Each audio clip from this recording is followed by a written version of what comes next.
In the news today, swift action by Sanco leadership has helped expose an alleged drug dealer in the Carnation area in Postmasburg.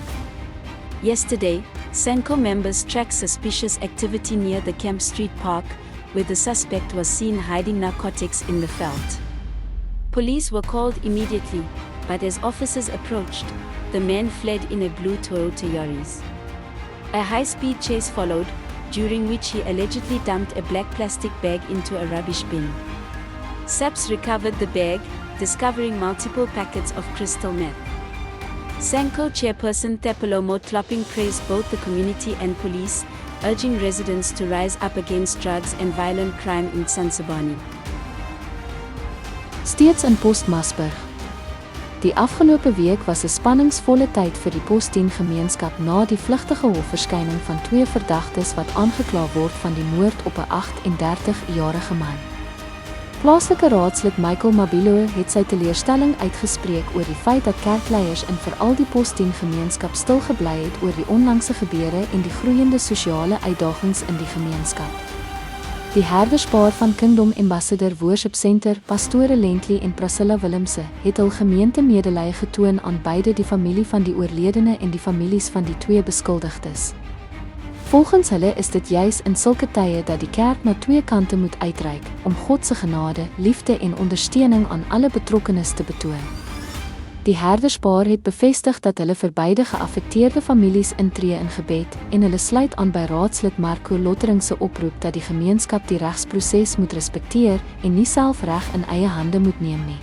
Bishop Philip en pastoor Linda van Rensburg van die Volle Evangelie Kerk asook Dr. Ricardo Keister van die Verenigde Gereformeerde Kerk het ook medelee betoon aan die geaffekteerde families. So ook pastoor Gershon Olifant, die nasionale opsiener van die Kerk van God Herlewingsentrum in Post-10. Intussen is die familie van die oorledene besig met begrafnisreëlings. Volgens 'n familiewoordvoerder sal die begrafnis môreoggend om 8 uur vanuit die AGS Kerk in Post-10 plaasvind.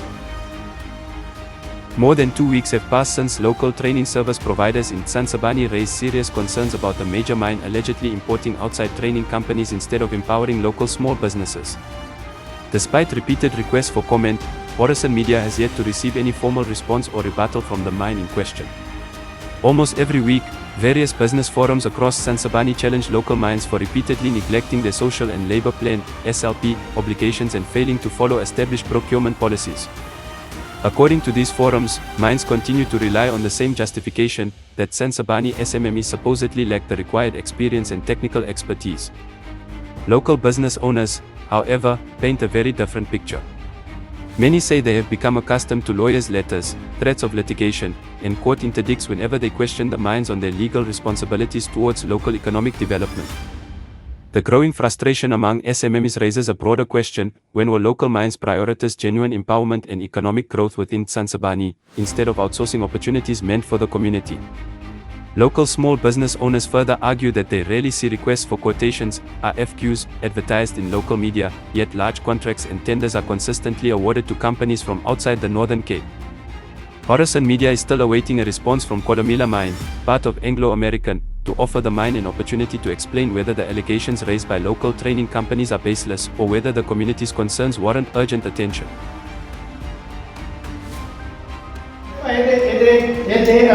Training of local service providers. I provided SETFA with our company details. Even on the 19th, I said to SETFA, here we are to provide facilitation. But yet SETFA is involved bringing people from outside. Yes. It's not to say they don't have my profile. They've got my profile because we said to them, in terms of the technical part, we can help. But SETFA, also from Durban, they are getting opportunity. The police in Blaisberg are seeking the whereabouts of a 45-year-old Mr. Gordon Marco Adams of Blaisberg, as they believe he can assist with the investigation of an attempted murder case. It is alleged that on Sunday, 23 November 2025, a 20-year-old woman was at her home on Kaltwom Farm when a known man arrived. He allegedly followed her into a separate room and closed the door behind them. The suspect then reportedly assaulted her by hitting her in the eye with his fist, before producing an okapi knife and a panga. He allegedly stabbed the victim near her right eye and hacked her on her left arm. The suspect then fled the scene. The victim's cousin, who was nearby, rushed to the house after the suspect exited and immediately alerted the police. A case of attempted murder has since been opened, and investigators believe that Mr. Gordon Marco Adams may be able to provide crucial information to assist the investigation. He is believed to be either in Kimberley, Kuruman, or Khanyisa at this time.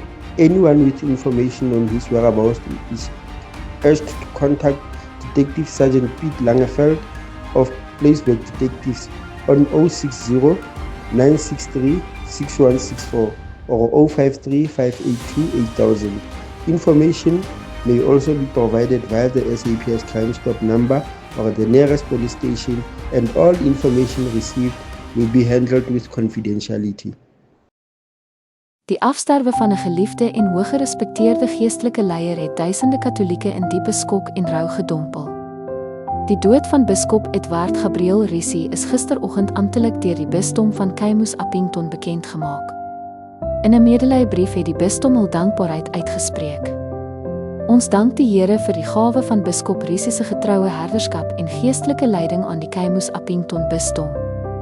Hy het met nederige wysheid en pastorale ywer sy bisdom bedien en die kerk in Suid-Afrika verryk. Biskop Risi, wat die afgelope jaar ernstig siek was, het gisteroggend in die Milpark Hospitaal in Johannesburg sy laaste asem uitgeblaas. Die Keimus Appington bisdom strek wyd en sluit beide Namakwaland en die Appington gebied in. Biskop Risi is in 1974 tot priester gewy en het sedert 2000 die ampt van biskop beklee, 'n tydperk van meer as 51 jaar se ononderbroke diens aan die kerk en sy gemeenskap. Hy het ook vir baie jare 'n leidende rol gespeel as voorsitter en medewerker van die Afrikaanse taalpastorale streek van die Suider-Afrikaanse Katolieke Biskoppekonferensie, waar hy uitstaande leiding en onwrikbare toewyding getoon het. Terwyl honderde boodskappe van medelee steeds instroom, is dit duidelik hoe diep biskop Risi se voetspore lê. Hy was 'n geliefde, nederige en hooggeagte geestelike leier wie se dinamiese, kragtige en tog eenvoudige preke by menige gelowige aanklank gevind het. 'n Gedenkdiens sal op Woensdag 17 Desember te Appington gehou word. Op Donderdag 18 Desember sal hy tydens 'n begrafnisdiens in die Pella Kathedraal te ruste gelê word. Rus in vrede, hoogeerwaarde biskop Edward Risi.